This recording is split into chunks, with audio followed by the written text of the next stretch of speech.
ఈరోజు చాలామంది బాప్తిసం పొందారు. పొందిన తర్వాత అదే సిగరెట్లు, అదే మందు, అదే సరసోక్తులు, అదే సినిమాలు, అదే సీరియల్స్, అదే కబుర్లు, అదే ముచ్చట్లు, అదే పాపము, అదే లోక ఆశలు, అదే అలంకరణ, ఏది కూడా మారలా. ఇప్పుడు వీళ్ళు పరిశుద్ధాత్మతో నూతన స్వభావమును పొందారా లేదా? చెప్పండి మీరు.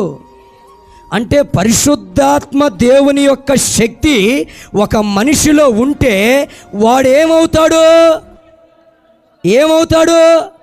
ఆ సహోదరుడు, ఆ సహోదరి బాప్తిసం పొందిన తర్వాత, పరిశుద్ధాత్మ శక్తి పొందుకున్న తర్వాత వారిలో కలిగే ఒక నూతనమైనటువంటి కార్యాలు ఏంటి అంటే నూతనమైన స్వభావము. అంటే మొదట తాను బ్రతికిన బ్రతుకు ఏమైపోతుంది? అది కాలిపోతుంది. హల్లెలూయా. ఈ పరిశుద్ధాత్మ శక్తి ఎప్పుడైతే ఒక మనిషిలో ఆవరిస్తుందో నూతనమైనటువంటి స్వభావాన్ని పొందుకుంటాం. హల్లెలూయా.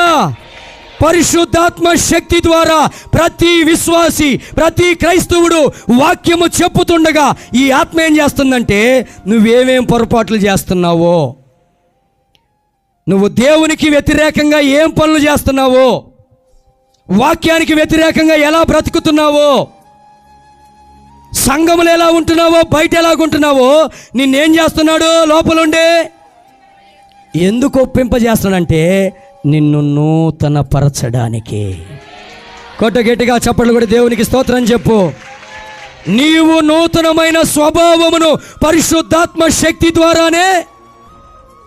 ఈ శక్తి లేనప్పుడు నువ్వు బాప్తీసానికి ముందు ఎట్టున్నావో, బాప్తీసానికి ముందు ఏ బ్రతుకు బతికావో అదే కొనసాగిస్తూ, అదే పాత రోత జీవితాన్ని కొనసాగిస్తూ నీటి బాప్తిసం అనే పేరు మీద వెళ్తావు, కానీ పరలోకానికి మాత్రం వెళ్ళలేవు.